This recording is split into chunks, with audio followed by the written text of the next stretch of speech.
Hello and welcome back to this week's episode of the CI Sports Zone. I'm Christopher Husling. Joining with me, as always, on every single Monday, Thomas Garvrick. And guys, we have kind of a little spooky guest today, and I'm not talking about Jonathan. We got Jonathan Michael, the Clutch Sports of the general manager of Clutch Sports Media. If I could speak today, that'd be great. And the Ghost, who just kind of popped in here and sat in a seat and said they wanted to join. So. Anyway, everyone wants to talk high school football. Come on. It's spooky in here. It's spooky season, and I saw the opportunity. We had to add a little bit of comedy in here. I love it, Christopher. We cannot take a Monday with the CI Sports Zone podcast for granted. We can't take a week of high school football for granted. It's almost over, and I can't believe that, and it makes me so sad. And our viewers were probably like, what's up with Thomas's voice? I had homecoming this weekend at my alma mater. I got to be a fan. At the football game, my Ohio Bobcats picked up a big win over Northern Illinois, who's headed to the Mountain West next year. So it was a fun weekend. Spent probably a little bit too much time yelling at the Bobcats, but that's okay. They got a big win, and we're happy. So happy to be back. Ohio won't be beating Northern Illinois when Jadon Cranford gets there next year. What a performance he had on Friday. My word. I can't help but wonder, I'm like, what if Jadon Cranford was already on this NIU team? They really could have used him on Saturday for sure. All right, well, we got kind of a lot to talk about this week. We have some playoff implications coming up on Friday. That we got some big games. We got teams last week who pretty much secured their spot in the playoffs with their 6th win. So kind of starting off kind of a game that was really, really fun to watch, and it was a really close game up there at Dunlap. We got Morton and Dunlap. Who's that guy? With Bert. How about that? Brett Bielema is there on the sideline, as you can see, and the coaches were out for this game. I mean, it's that time of the season where we're getting heavy into recruiting. The season's coming to an end. Coaches want to see what these kids are made of. So, Jonathan, kind of what do you got from this one? Yeah, what a win for Morton, JM. Yeah, huge win for Morton. I mean, how about again, they scored a touchdown on a pass with about under 20 seconds to go. So incredible win, incredible atmosphere. For that game. I mean, you saw the Morton players. I saw them all jumping up, high-fiving after the game was over. Silas Steffen had a game-winning pick. It was funny. I watched a clip of his game-winning interception. This was after this go-ahead touchdown that you're seeing right here. I believe that was Brady Fritz, I believe, to Brandon Petty. I'm not exactly 100% sure. I was not at that game. But great game nonetheless. You saw Steffen. He made an interception and then kind of paused, hesitated for a second. It was like, all right. And then after he hands the ball to the ref, he realized, like, holy crap, we just beat Dunlap. And just starts jumping up and celebrating. It was awesome. Great win for Morton again, who is, really played well with not having quarterback Isaac Davis. Again, he was a first-team all-conference quarterback. And, Fritz's came in, led the team to some big wins. Their defense has stepped up. And everything. They didn't allow a single catch to Max Sutter, a lot of double and triple coverage. But hey, wait a second, Max Sutter didn't have a single catch in this game? He did not have a catch in that game. Wow. So, again, obviously a lot of double and triple coverage even at times. But, which, again, you can say whatever you want about that. But if it works, you got the win, and that's what matters. Morton is locked up at 6-2, a chance to, who knows, maybe keep it going against Washington. I mean, Washington is obviously, we know how good they are, but Morton's got some momentum right now. Great win for the Potters. Yeah. And Jonathan, I was chilling yesterday here at work. I work on the Sundays, and the game was replaying on the WMBD Plus app right next to my desk. So obviously you can rewatch the games there when they re-air. There you go. As we're live here on the app too, but. I think that the game was it was even awesome to watch the second time around.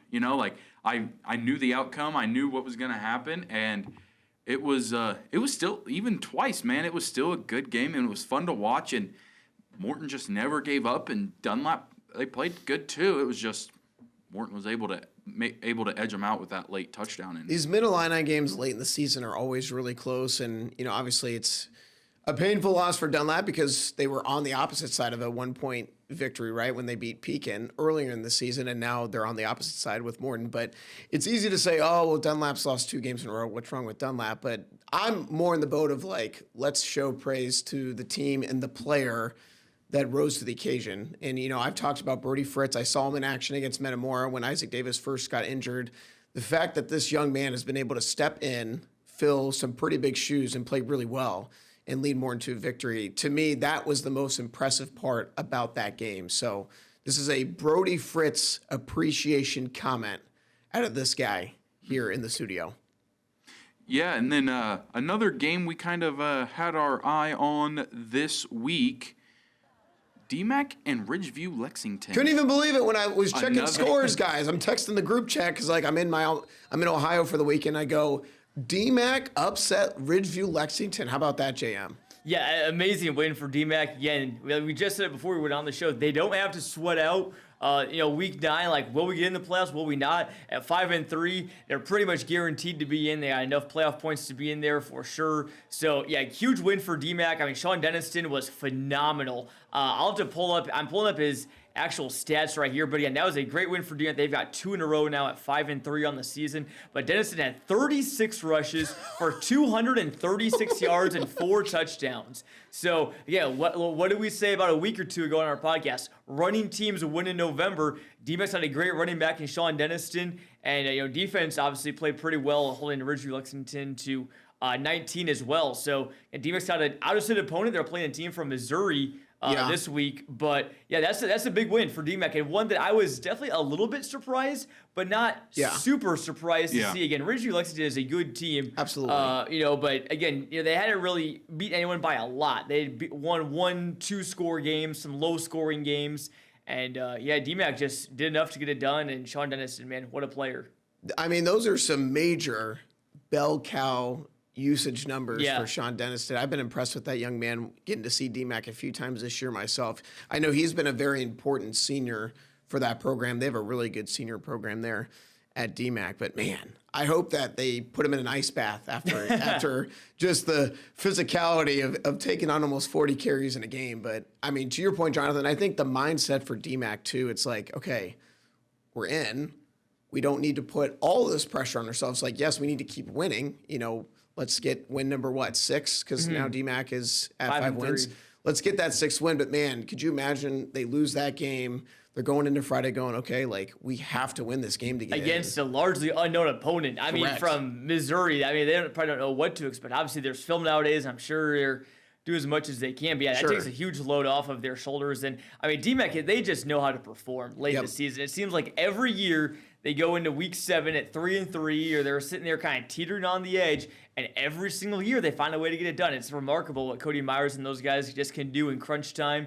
I mean, they said, last year to us that, Cody even uses our company's catchphrase, clutch up, to some of their players in the huddles. He's like, hey, I need you to clutch up or whatever. And those Chiefs do. So hats off to them. Great win. And I will also say, like, it would be big for DMAC to pull off that game on Friday, too. Going into the playoffs on 2 straight wins. It would be 3, actually. Or 3. Yeah. You're right. My bad. 3 straight wins. That would be a huge, like, motivation boost going into the playoffs. And I'm sure it'll help with a little bit of that playoff seeding. I don't know exactly how Illinois works. I'm still learning some of that playoff stuff. It's kind of confusing out here. But it's a set system, at least, though. There's other states like Wisconsin. I saw theirs. Their regular season just ended. I was looking at theirs, and they use this weird matrix, like this formula to do seedings, and they have 2 and 7 teams get in over teams that were 4 and 5. So I like the structure that the IHSA has. It's clear cut. It's laid out. It's all online. You can literally go to their website, look it all up.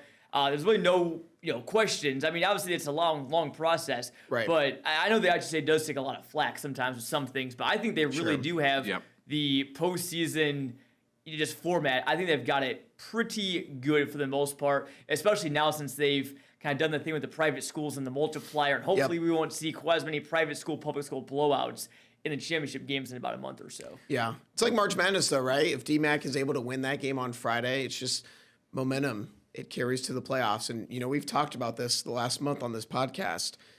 JM, to your point, running teams win late in the season. Again, DMAC is not a team that I'm like... Run the ball. I'm like, hey, we're going to host this team, from the Central Illinois area. I would not want to play DMAC because Sean Denniston and that offense, they can control the line of scrimmage. They can control the clock. And in playoff ball, the number of possessions, they seem to go down, right? Because teams are like, hey, we want to control the pacing and tempo of games. Would not want to see DMAC round 1 at home if I No. was a higher seed for sure. Yeah, no, that would be unfortunate. And now another team that we've talked a lot about, but not necessarily for football. Princeville taking on Stark County, getting their 6th win of the season Princeville and Stark County with pretty much a pretty big win for the Princes. What does this mean for them, Jonathan? Yeah, I mean, it's a big win for Princeville. Obviously, I'm kind of taking a look at their game here, pulling up some of their stats. But Prince's big bounce back win. They lost to Anawan Weathersfield, who's really good, by the way. They're 8-0. They're probably going to win that Lincoln Land Small Conference title if they haven't clinched it already. But yeah, just a big win for Stark County, obviously, against your rivals. That's going to fire you up. And everything. Princeville's got plenty of reasons to be fired up right now. Obviously, for reasons on the field, reasons off the field as well. I know they're still in the running for that prize, I believe, from T-Mobile. So again, Princeville is not far away at all from being 8-0 because they lost to Rushville Industry, double overtime game back in week 3. They've handled business pretty much for the most part since then. Caden Sarnes, their quarterback, had another great game. Their defense has been playing really well as of late. Again, as I'm pulling up their stats right now, there were some really impressive defensive showings. Colin Carruthers, son, I believe, of head coach John Carruthers, 8 tackles, 1 tackle for loss, 2 sacks, 1 blocked punt. Owen Harmon also had a blocked punt as well, so they blocked 2 punts in that game. Coley Palmer had an interception. Again, they racked up multiple sacks, multiple tackles for loss. Their offense does get a lot of the praise. They do have a lot of great playmakers on that offense.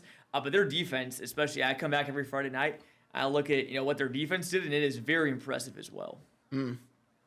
Yeah, and you kind of mentioned it real quick, so I'll just bring up the numbers on Princeville's T-Mobile thing. They are 13th right now with 120,000 votes. So 120,000 votes. Wow. votes. You can vote That's awesome. each day. Hey, still work to do, though. Each day for the next 4 days. So what's that? Friday, October 24th is when the voting ends. So obviously, everyone watching, we love to support the local sports teams, of course, and we're obviously we love talking about them.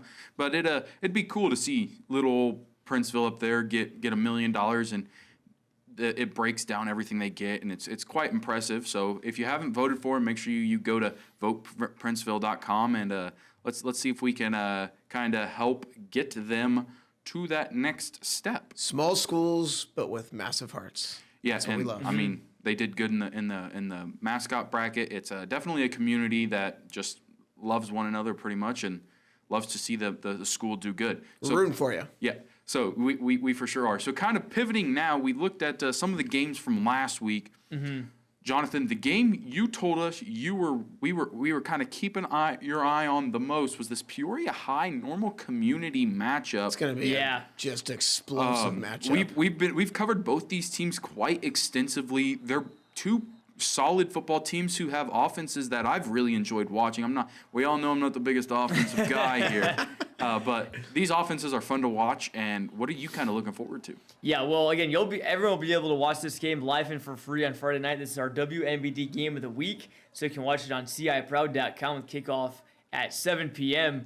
But this is going to be just a great game. I mean, Peoria High, we'll start with them. They're coming off a great win against Bloomington, 42-14. It was a little closer earlier on, but boy, Peoria High's defense might have played the best that they have all season. Now, that wasn't a shutout. Like they did in week 1. They didn't hold a team at 6 points like they did to Manual back in week 4. But they had a fumble recovery by Jaquarius Green, who returned it for almost his second touchdown of the season. Got stopped just a few yards short. And then Titavion Alexander had a big return as well, set up a very short field for Peoria High. And then also a pick 6 by Darion Mays, who has a phenomenal year defensively as well as a wide receiver.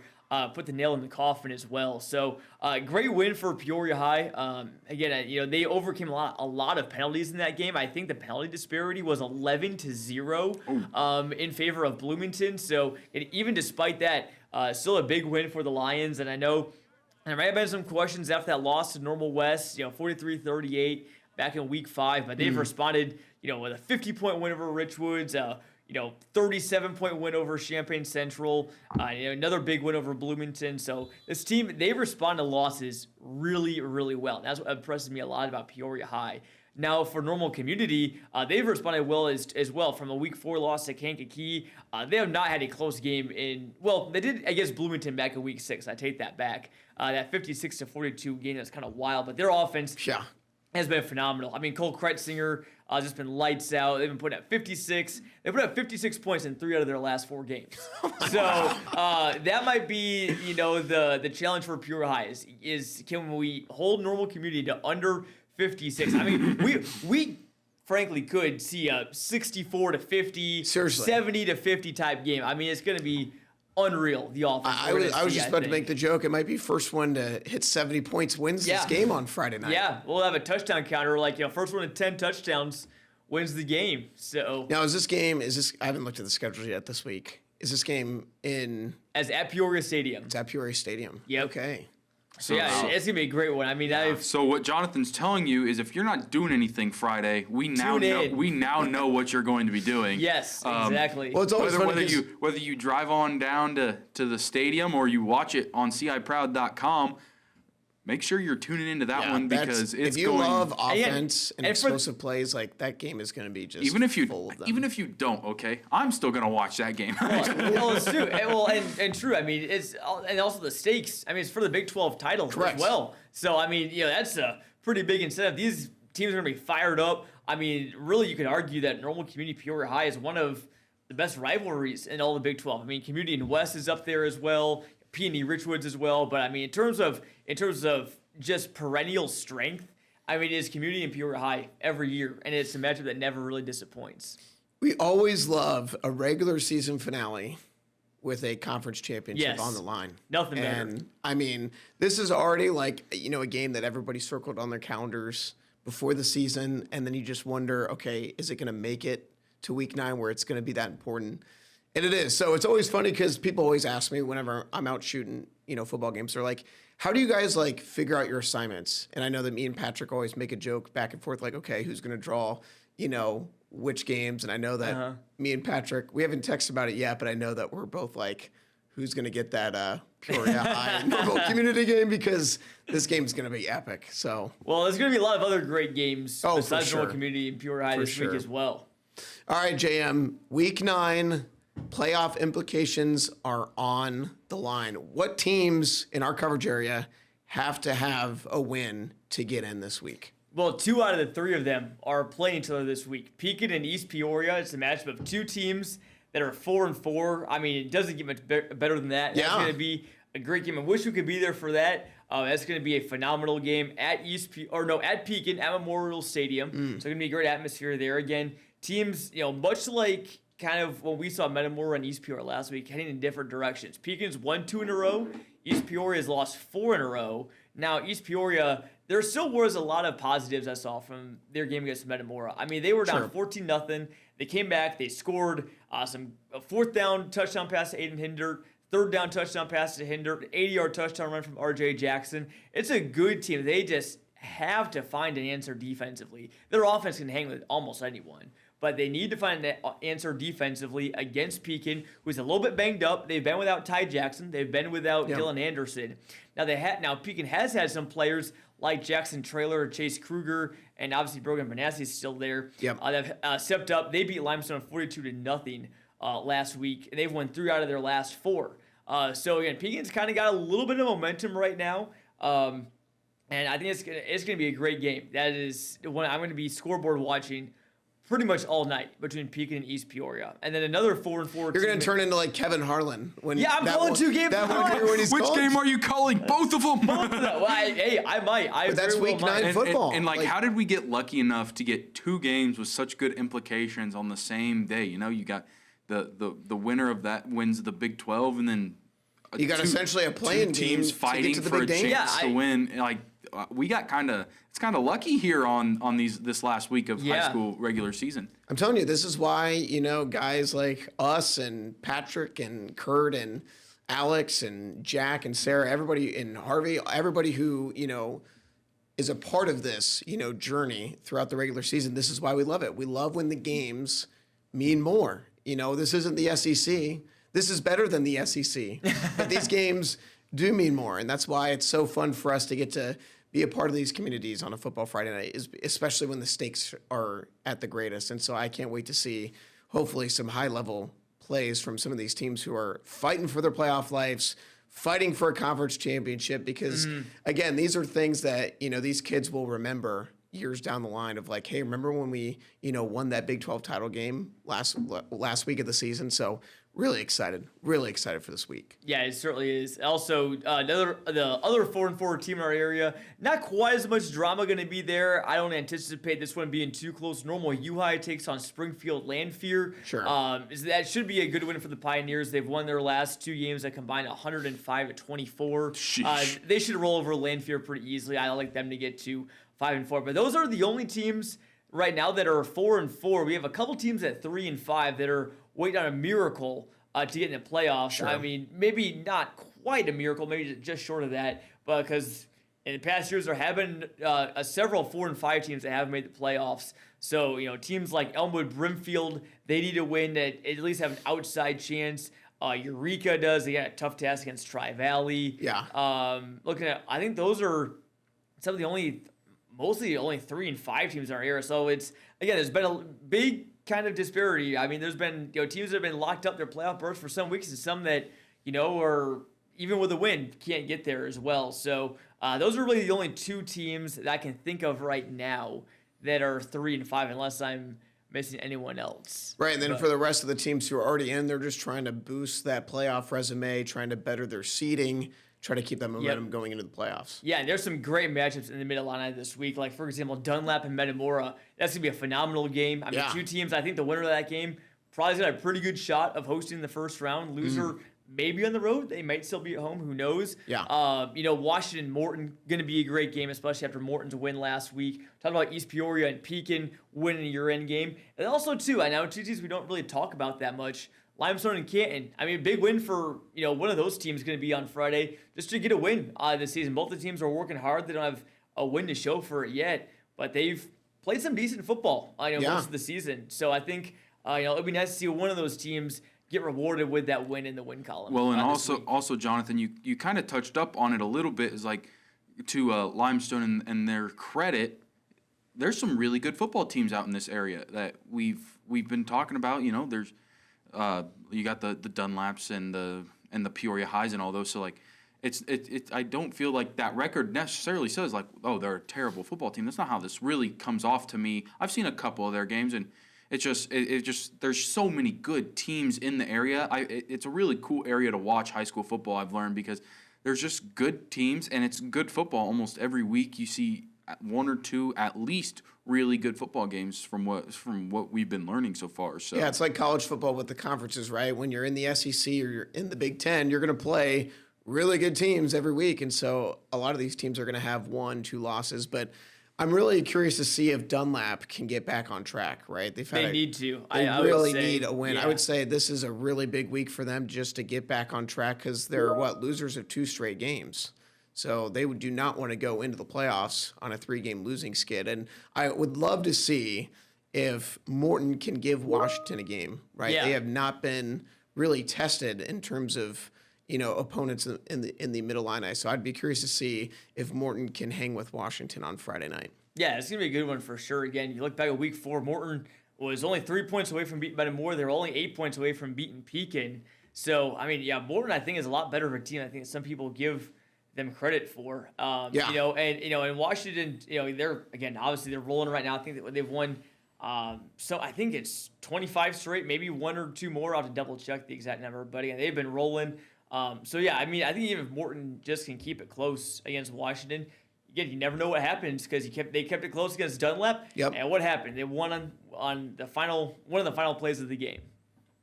Yeah. So, kind of looking forward here, Jonathan. Is there anything else with the regular season coming to an end that people keep an eye on, or people should know going into this playoffs? Anything that comes to your mind with that?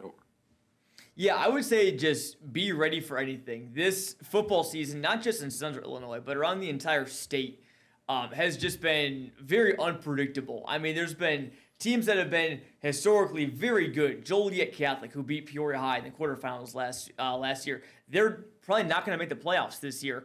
Some perennial powerhouses are going to miss the playoffs, and some teams that haven't made it in a long time are going to be in. So again, it's just kind of, again, a lot of things just weren't quite expected. There's not been a ton of undefeated teams. Hats off to El Paso, Gridley, Bloomington, Central Catholic, and Farmington for still being 8-0. I still think I like all of them to move to 9-0 as well this week as well. But again, there just hasn't been many teams that have been, truly, truly dominant. There's only been a handful of those teams.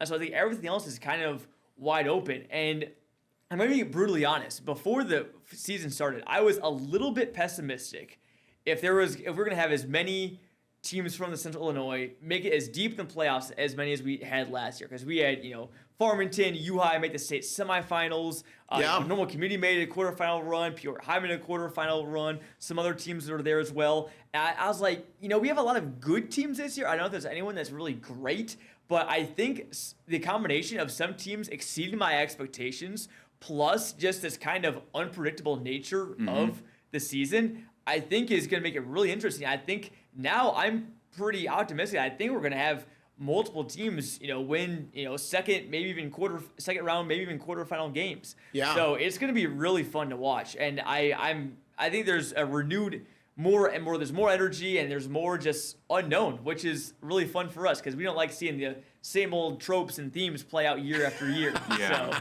So. That's, for me, that is the highlight of getting to help the sports department here, is just to get to be a part of those playoff moments. Last year I got to basically shoot a playoff game, I think, almost every single week. And, the highlight for me was getting to cover U-High and Mount Zion. I've got ties to the Decatur area and Mount Zion area. So that was cool just to get to be a part of that game. A big stakes semifinal matchup at ISU. It was super cold, but I hope that teams in our coverage area make a deep run. I think it would be cool for schools like Farmington or El Paso Gridley or even, Bloomington Central Catholic or just any, team in the Middle Illini or Big 12 to make a deep run, because it's fun to be a part of those runs for these schools and communities and the teams. So. Yeah, and Jonathan, before we kind of let you skedaddle, I know you're a busy man. We do have kind of an update to our mascot bracket. That's right. Speaking of Farmington, so obviously the finals were IVC versus Farmington. So I am not telling everyone who won yet. What? Yes. Oh, I know you guys are. He's teasing us. Yeah. I got to hype things up, man. I'm judged off how many views I get. No, I'm just kidding. So tomorrow we will have both Farmington and IVC here at the station, both mascots. We're going to do a video review of the mascot, a reveal of the mascots. So tomorrow at around 1:00 is my shot for having everything typed up and ready to go. We will be announcing the winner. I will put that on the CI Sports Zone Twitter. It'll also be on our website, ciproud.com. You're announcing the winner on Tuesday. That's tomorrow. Tuesday, yeah. Yes, Just Tuesday. for the people who watch this yes. podcast on Friday Yes. go.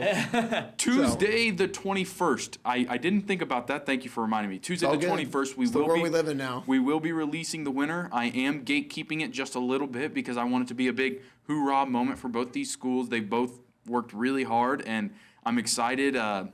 It's been a long 9 weeks almost of I'll say this, voting. Christopher, he gets a lot of kudos for this. He came up with this idea, has facilitated it. It was cool to see Farmington and IVC hold pep rallies. Christopher went and covered that. Obviously we'll probably run your stuff this week on Tuesday during our newscast, and then I will definitely be running it during our 5:30 sports show. And Christopher, you killed it. Yeah, and let me tell you, going into both of these schools' gymnasiums, Farmington, they were all set up as I walked in, and the whole place erupted, and that was awesome. Look at and Christopher. Then at IVC, I was there as everyone was piling in, so I didn't get that whole walk in, erupt factor, but they shut the lights off, and Ghosty came running out of a tunnel, and the whole place went crazy. So I will say, they may be some small schools, but there's a lot, like we said, there's a lot of heart and community with these two schools. It was a lot of fun to be able to go out and meet with them, and I'm just excited for this reveal. Both mascots will be here tomorrow, Tuesday the 21st. We're going to shoot a little promo video, and we'll get that up. So thank you so much, everyone, for all the voting and just the support. It's done way better than I thought it would. I didn't have high hopes, but it has done fantastic, and it's the help of everyone at home voting. So That's right. Yep. Well, we are going to kind of take a quick little break here. Jonathan's going to get on his way with his busy day. So thank you for joining us on the WMD Plus app or CIProud.com, and we will be back here in just a minute. Hello and welcome back to the CI Sports Zone. It is me, your co-host, Christopher Huselig. Jonathan just got out of here. We had a great talk about some high school football. Always a great time. We're going to pivot now just a little bit here to some college football. And joining with me, Thomas Garvrick. Thomas, great weekend of college football as always. Yes. We had some very great games this weekend, and the one that caught my eye, the very first start, was that Louisville-Miami game. Good job, Louisville, pulling that one off. That was crazy. I really enjoyed that game, a 3-point win over the Hurricanes. Some would say that outcome was shocking. I would say that Louisville as a program, as of late, with Jeff Brom as their head coach, has been able to come away with just some of those really massive victories. And Louisville's a good team in the ACC, but obviously that's a very disappointing outcome for Miami. That's a game at home that you should win on a short week, and you just wonder if playing on a Friday night really messed them up. But I think we saw in that game the Carson Beck of old at Georgia that struggled, with the turnovers. Yep. And I think Miami's fine. Like, I still think that they're a national contender, but obviously that really hurt their seeding hopes, per se, because now you have Indiana, who should be ranked number 2. I'm assuming that the rankings are probably out. They're number 2 now. Good, as they should be. So, wow, they dropped Miami to 9, which, that's fair. But, yeah, tough loss for Miami. Impressive win for Louisville. So it was interesting being at my alma mater all weekend. I didn't see a ton of college football, but I was still paying attention to all the close games. So, yeah, big upset on Friday night. Yeah, and then Vanderbilt is continuing that tear, man. How about Vandy? We talk about them a lot. Well, it's because I did not expect this, honestly. Like, I did not think Vandy would be good. I knew Pavia was good. I knew that team was good. I just didn't think they were quite this good. Number 10 in the country right now. Honestly, I think they're they're one of my favorites right now for that 12-team playoff. I really like Vandy. If they can pull off this win over Missouri this weekend, which I think they should, I really think Vanderbilt is the better team between the two. And then I think it'll just be kind of a good resume builder for them in their playoff venture. As long as they can keep playing like they did last week, beating LSU is no small task, even when now that they're not necessarily quite as crazy good as they were a few years ago, but they're still good football. And it's been a disappointing season for LSU. One of my good buddies that I graduated school with, he's a weekend anchor out in Baton Rouge, and obviously they live and breathe LSU football down there. And this has been a disappointing season for Brian Kelly's group. There's no sugarcoating it, right? Obviously they're 5-2. That's not a bad record, but the expectations were pretty great when Garrett Nussmeier came back. And when you have a quarterback who is considered one of the best in the country, the expectation is, with all the resources that LSU has, that this is going to be a team who is competing for a national championship. And it has not worked out that way. So, but that does not discredit what Vandy has been able to do. I think that has been a really fun story. And to your point, like, there's not a game on their schedule where I'm like, Vandy shouldn't be the favorite. Like, they're going to go at Texas. They're probably going to be an underdog in that game. And they play at Tennessee to close it out. But, I think that's a winnable game. Like, I think Vandy very much so could find themselves in the SEC championship game if they were to win out. So that would be pretty crazy. But nonetheless, an impressive win for Vandy. Notre Dame got a big win. Felt like they really needed that, right? Just because I feel like Patrick really needed that. Patrick really needed that win, right? Notre Dame was a team who had a couple of heartbreaking losses at the beginning of the year. USC, I think, is the only ranked team left on their schedule. Now, I will say Notre Dame does play Navy, who is undefeated, in a couple weeks, so that's going to be a big game for them. But you felt like Notre Dame has to win out to be in contention for the playoff. They get the job done. Georgia rallies and I mean, what a comeback for What a them. They game. outscore Ole Miss 17-0 in the fourth quarter. You just felt like Lane Kiffin's guys had this game, and Kirby Smart delivers in the fourth quarter. Huge comeback win for the Georgia Bulldogs to give Ole Miss their first loss of the season. You have so many teams in the SEC with one loss. And then again, I was really impressed with Alabama. Hard not to be impressed with the job that DeBoer is doing with that group. I love Ty Simpson.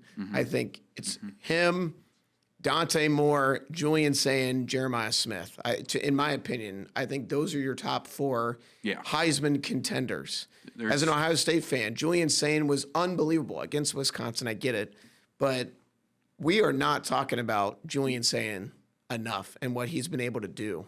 And the fact that he is just making things look easy. Now, obviously, it's nice when you have Jeremiah Smith and Carnell Tate to throw the ball to, but Julian Sayin, 36 of 42 for almost 400 yards, 4 touchdowns. And Christopher, you want to know what he said after the game?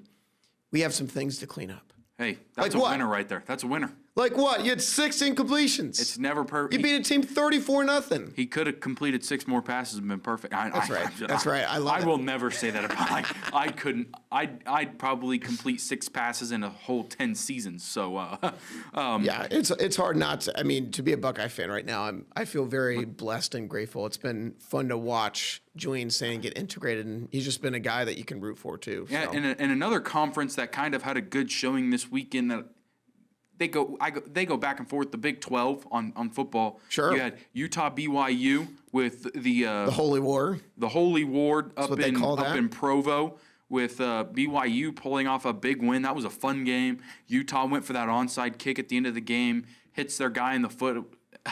It was not a very good onside kick, but onside kicks are hard. I mean, they are. And then also lastly, Arizona State over Texas Tech.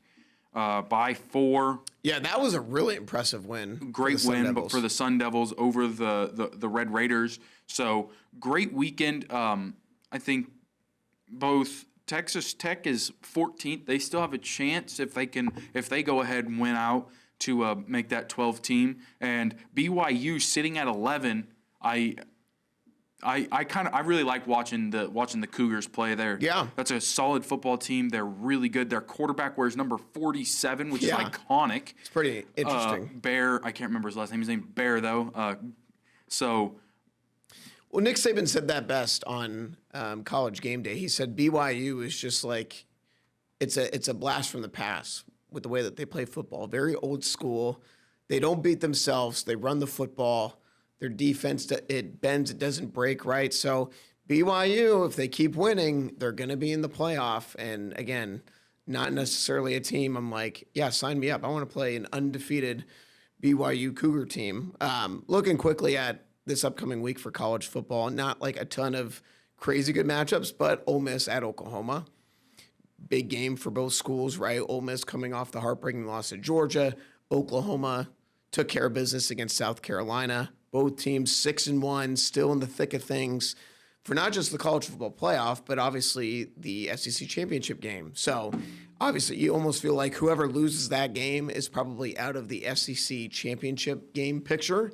Still very much so alive for the college football playoff picture. And then you touched on it, Chris, for the Missouri-Vandy game. That'll be a good game between two top-ranked opponents as well. So those are really the only games that stick out to me. Let me tell you about the game that's sticking out to me, okay? We got the Sunflower Showdown, baby, on Saturday. What's that? Kansas versus Kansas State. Oh, my. As the Jayhawks look to snap a 16-game losing streak to the Wildcats. And this will be the season to do it because Wildcats don't look very good Wait a this second. season. Kansas State has won 16 games in a row against Kansas? It's something crazy like that. Really? KU. That surprises me. Does it really? I mean, that's surprising. 16 in a row, though. Like Kansas isn't terrible at football. I don't know the actual number, but I think it's something like that. Maybe it's not as much. It just feels like 16. Yeah, it feels like it.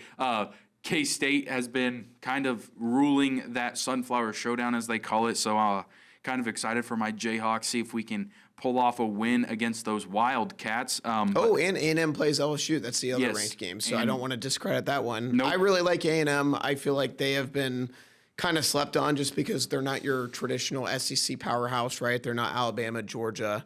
but I'm really impressed with their quarterback, Reed. Feel like he's going to be an interesting prospect in the NFL. So he's played really well for them, and just the job that Elko has done there as the head coach coming over from Duke has been awesome. So Marcel Reed, only a sophomore, been really impressed with him as a dual threat quarterback. They have their running back. His name is Le'Veon Moss. It's a blend of Le'Veon Bell and Randy Moss.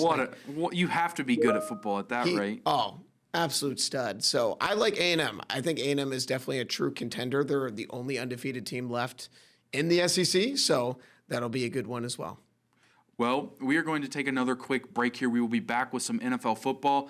And so thank you guys for joining us on the WMBD Plus app and CIProud.com, and we will be right back. Hello and welcome back to the CI Sports Zone. I'm Christopher Huselig. Joining in with me today, my co-host, Thomas Garverick. And unfortunately, Alex is not able to join us again. There's a trial going on, and he's got some reporter duties to do with that. So he's working very hard right now. He's doing a great job. We will miss him, but he did send us his picks again. And did he make another cute video like last week? He did make another cute video. I love that. Love that for us. Very good. It makes it a little easier, so no one can accuse me of changing his picks. But yeah, actually, he picked the two losers from last week. How does Alex keep picking the two losers when he's not here? Yeah. But anyway, Thomas, another weekend of the NFL. Teams are kind of starting to get underway with the Chiefs getting Rashee Rice back this season or this last week. I mean, did the Chiefs even play an NFL team on Sunday? Like, what was that? I mean, I'm sorry. The Raiders, man, that was pathetic. That was one of the most pathetic performances I've ever watched for an NFL team. Yeah, that was... They had less than 100 total yards of offense. They had... That is so bad. Yeah, I saw the stats, and it was a great game by the Chiefs, man. They played their really defense was good. lights out. I mean, Patrick Mahomes is Patrick Mahomes. I mean, they scored whenever they wanted to. Like, did the starters even play in the fourth quarter of that game? I think they came out in the third. I don't remember for sure. I mean, then the Chiefs knelt the ball with 2.5 minutes left to go in the game. They just started hit the victory formation and just started kneeling it. I loved it. You know what? I'll say this, about the Chiefs. I think what's been frustrating with them as just a fan is, you just saw how many times that they have gotten, quote-unquote, bailed out by just lucky bounces of the ball. It's honestly refreshing to watch them they're just dominating, right? Patrick Mahomes looks like Patrick Mahomes again. The last couple of years, that offense has had a lot of injuries, a lot of missing guys. And you see what they're doing now. You've got all the guys back. You've got Rashee. You've got Travis. You've got Hollywood Brown. You've got Juju and Worthy. And, I mean, they are unstoppable on offense right now. And, I can root for this Chiefs team. They're beating teams how they should be beating teams. They're scoring. They're not looking for flags after every play. They don't have the refs in their back pockets this year. So... When do we get to start talking about Mahomes for MVP, man?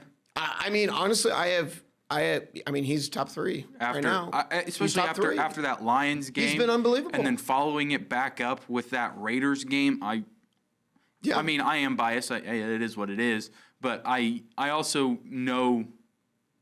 I can admit when Mahomes is or isn't an MVP, or when a Chiefs player is or isn't. You know what I'm saying? Yeah. So, I think if he can keep playing like this the rest of the season, and... I told you guys after that loss to the Jags, I think the Chiefs will end up going at least 12-5 this season. And after that game, that reinforced.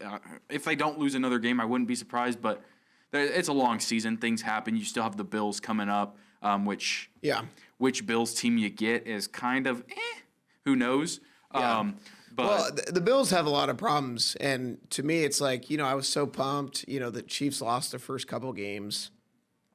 Now, the Chargers have I don't know what's going on. They can't stop anybody. They lost to the Colts on Sunday. The Colts are very good. The Colts are objectively very good. Here's one. We talked about the Chargers a lot at the beginning of the season. Now it's kind of I'm switching my focus to the Broncos. Yeah. Who 33 points, was it? Or something like that against the Giants I didn't see how that quarter. happened, but I know that our chief Matt Chris Yates was loving every second of it. But, if you're a New York Giants fan, how do you blow that and game? like, How does that happen? I feel bad for like that offense. They put up 32 points and they lost. Because I believe it was 19-0 going into the fourth quarter. Yeah. So that fourth quarter scoring was outrageous. It's not like the Giants just weren't scoring. They were. It's just their defense literally wasn't stopping anything. Like that's crazy to me. I've never seen any. The Broncos scored 3 touchdowns and a field goal with a 2-point conversion. That's what, 25 points? They scored 25 points in 5 minutes in the fourth quarter. That just can't happen. And then like you saw like I watched the interview with Jackson Dart after the game, and that was like the most demoralizing thing. Like he was just like you could just see the pain. Like we had the game, we had it, and they blew it, and they just couldn't hold on. And that's the name of the game. Unfortunately, there is 4 quarters of football for a reason. And I'll tell you what, I'm still not impressed with the Broncos. I still think that to me, like this is still the Chiefs' division to lose. Unfortunately, oh no, like, for sure. My preseason hot take is definitely fizzling out for now, but not impressed by Denver. You know, they're not going to get that lucky with having to come from behind in these games. You know, they came back from Philly. They came back in this game. Like, I'm not a believer. I'm concerned about the Chargers defensively because now all of a sudden, like Harbaugh, who great defensive coach as their head coach, they can't stop anybody. Concerned about the Packers. Packers didn't look great against Arizona. There's just a lot of question marks around the league. The Cowboys looked really good. And then you get the Panthers who do good against good teams and then barely beat the Jets. And I have a bone to pick with the Panthers for running. Well, good thing Alex isn't here. For running Chuba Hubbard. All right. I remember I sent a text in the second quarter, near the end of the second quarter. Chuba Hubbard had like averaged 2.9 yards a carry, and Rico Dowdle was at almost 5. And they still kept giving it to Chuba. I'm like, you want to know why they did that? Because Chuba is their original guy. They just paid him a bunch of money, so they feel this loyalty to play the guy who got the big contract. And then Rico just kind of earned that spot back because he got the rock a lot in the second half. Yeah, I'd be happy with that because I have Rico. I didn't even play Rico in my fantasy lineup in the WMBD league. I would love that. I saw that and I was like, oh, poor Thomas. Well, kind of speaking of fantasy, kind of. My team, and I said this on Sunday, it's all the way back. I'm the reigning champion. I've now won 3 in a row. I dismantled Patrick, and that's exactly why he's not on this podcast today, because he knows that I'd let him have it. Drake May, superstar. The Patriots are legit. Drake May was awesome for me. CeeDee Lamb comes back, catches a 75-yard bomb. Rasheed Rice comes back, scores 2 touchdowns. I've got Drake London. I've got Tyler Warren. I was doing this without my Pookie, Emeka Egbuka. My team, I'm telling you, I'm going to tell the whole newsroom, you do not want to see me in the playoffs because when the season gets later, Christopher, I lock in. Yeah. Because I am the defending champion. I hate to lose more than I love to win. Well, my 2 losses come to you and Patrick. You last week. My team played. Your team played really good, and my team played like absolute dog water. That was just it was not a good game for my team. Tyquan Thornton didn't get a single catch last week. That was rough. And all my tight ends were on injured reserve. If you're playing Tyquan Thornton in your flex spot, then your fantasy team has problems. Yeah, all my tight ends have been on the injured reserve for like the last 3 weeks in every fantasy league I have, and that's very sad. But I'm looking to bounce back this week, down by 19 to Chief Meteorologist Chris Yates. He's got his defense he's got his kicker in McLaughlin with the Bucks who's playing tonight.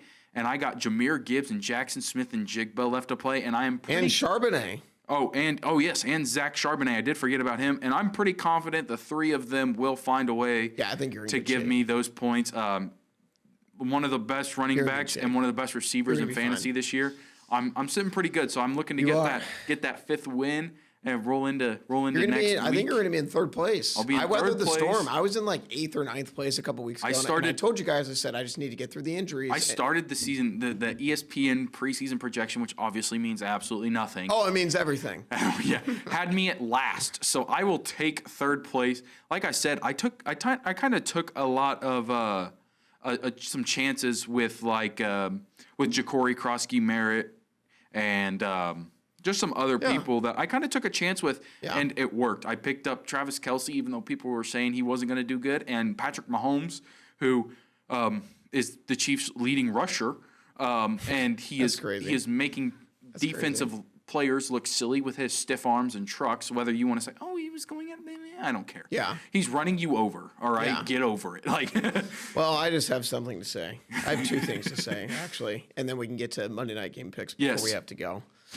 I want to apologize again to all of our viewers who listened to me say, draft Chase Brown, draft Travion Henderson. I don't know what is going on in New England.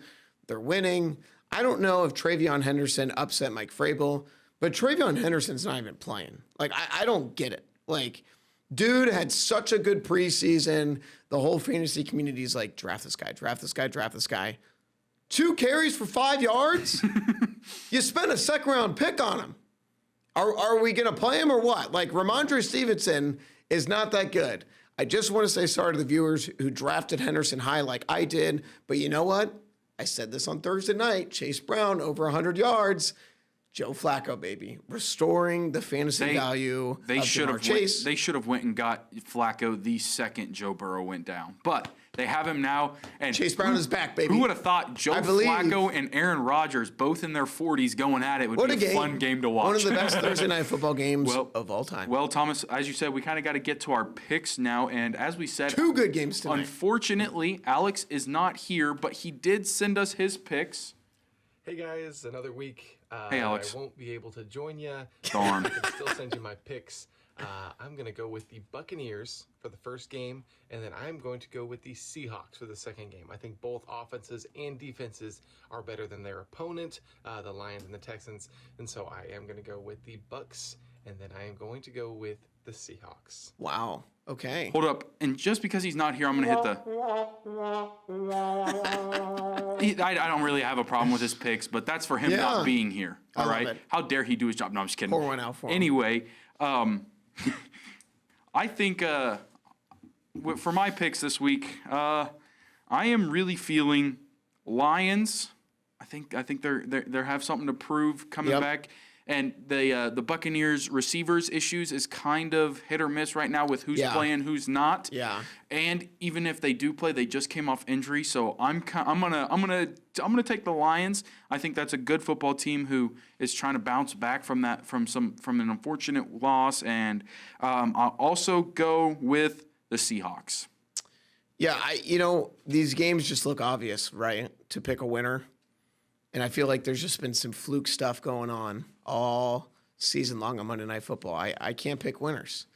Thought the Commanders were going to win, and then guess what? They fumbled the game away.